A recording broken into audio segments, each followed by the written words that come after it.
Salut YouTube, on se retrouve aujourd'hui pour une nouvelle vidéo. Mais avant, laissez-moi vous souhaiter une bonne et heureuse année 2014. Meilleurs vœux à vous et que cette nouvelle année vous apporte tout ce dont vous avez envie dans la vie.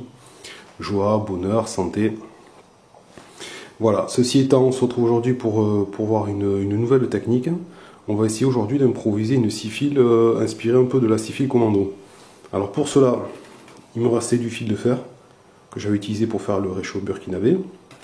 Après, j'ai une pince multifonction, tout ce qu'il y a de plus ordinaire, et du bois qu'on trouve sur place avec lequel on va improviser. Voilà, je vous en dis pas plus, mais on se retrouve de suite. Bon, d'avance, je tiens à m'excuser de la qualité du son parce qu'il y a énormément de vent aujourd'hui. Et au départ, je devais faire cette vidéo en forêt, mais là, il a plu, donc c'est boueux, il y a énormément de vent.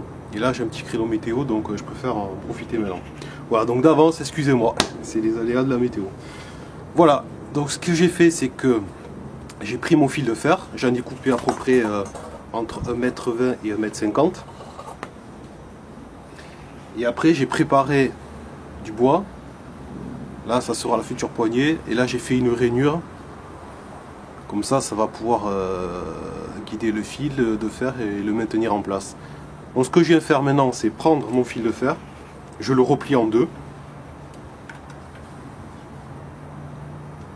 Simplement, ça c'est une partie, là voilà, et là ça fait une boucle. Et dans cette boucle,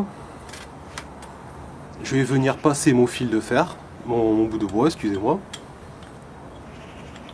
Je le maintiens dans la rainure là, et je vais venir torsader autour pour le maintenir en place.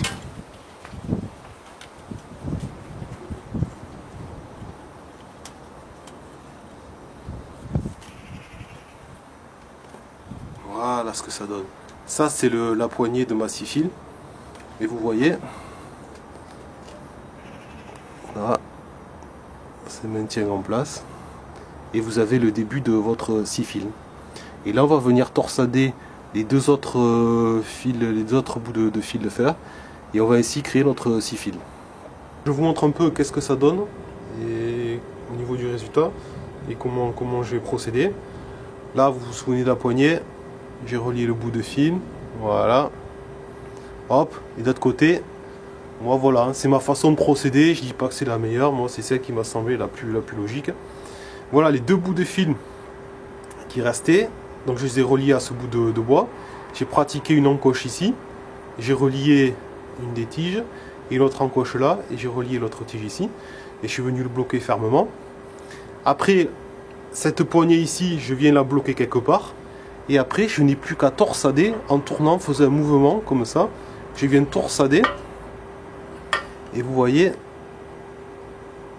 c'est venu torsader le fer de façon propre et régulière. Et je pense que ça aura un meilleur rendu au niveau de la coupe.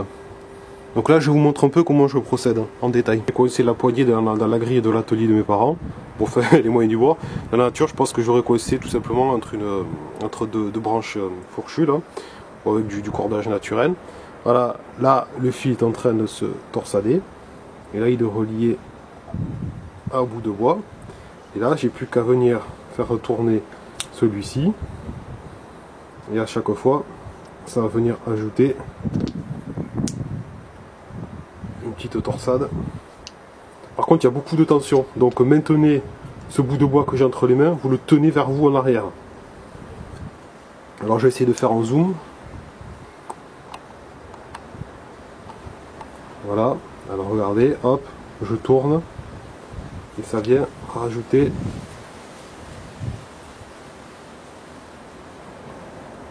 une torsade, tout simplement.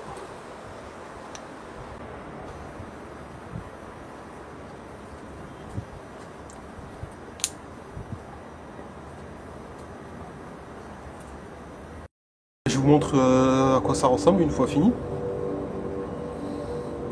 Là vous avez les deux poignées, voilà. Donc là, la poignée qu'on avait vue au début. Là, celle-là, ce que j'ai fait, je me suis contenté, finalement, j'ai laissé comme ça. Je me suis contenté de couper un peu de chaque côté, pour que ça soit plus adapté à ma main, vous voyez.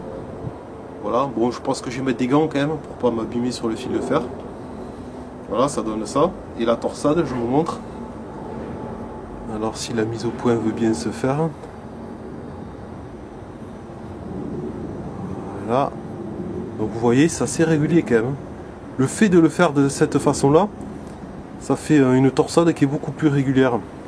Et je pense que ça mordra mieux dans le bois. Et pour vous dire toute la vérité, j'avais essayé de le faire à la main et j'avais pas un résultat aussi bon. Donc je pense que cette technique est de loin la meilleure. Voilà. Maintenant on va tester avec du bois. Que dire au niveau du résultat? Ben, c'est un échec. Je vais vous montrer. Voilà la section sur ce que j'ai essayé de couper. Bon, c'est une section qui doit faire 2 cm de diamètre à tout casser. Voilà le trait de coupe qui était à peu près propre et net. Alors je sais pas si vous le voyez, mais l'intérieur est complètement noirci. Alors ce qui s'est passé, c'est que j'ai commencé à scier et au bout de 1 minute ou 2 minutes, il y a beaucoup de fumée qui s'est dégagée de cette fente là. Et la scie était très chaude. De la fumée s'est dégagée, après du bois ça commence à fumer et la scie a pété net. Je vous montre. Voilà. Une partie là, une autre partie là. Ça va ensemble normalement. Je vous montre de plus près.